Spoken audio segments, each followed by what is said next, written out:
Every person on planet Earth is prideful, at least a little. As C.S. Lewis said, the only way to truly overcome pride is to admit that you have it.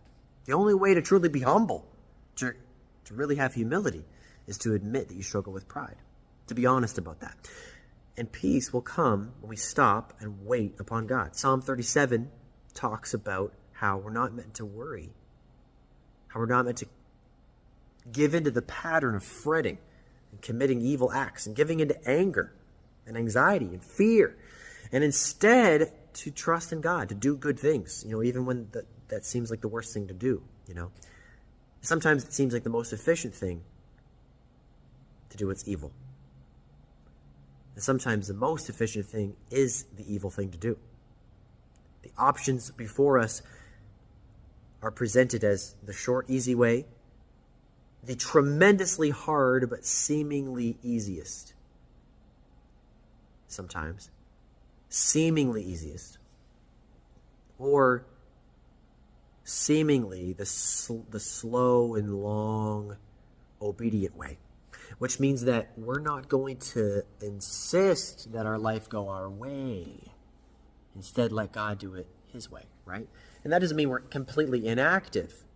It doesn't mean that we're passive. It means that sometimes the best thing to do when we feel like we gotta get going is to stop altogether. And instead trust in God. Wait patiently for him. Be still before the Lord and wait patiently for him. Be strong and take heart. Wait for the Lord. Waiting for the Lord sometimes is the most courageous thing to do, because really it's only the person that chooses to be strong that has the courage to wait for God. If you've ever gone through a legal battle, maybe a nasty divorce, some sort of custody hearing, it can be really tempting to try and take things into your own hands in a way,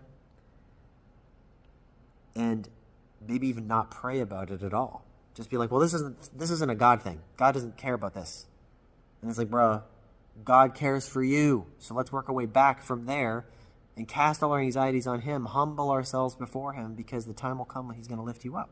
Even if you feel humiliated, God has a way of not just using that to change your character to be more conditioned to be humble, but also he will take that situation, even if it seems impossible to be unhumiliated, and he'll lift you up. He'll exalt you.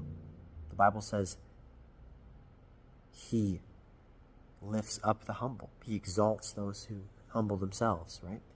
Those who exalt themselves, on the contrary, will be humbled, right? So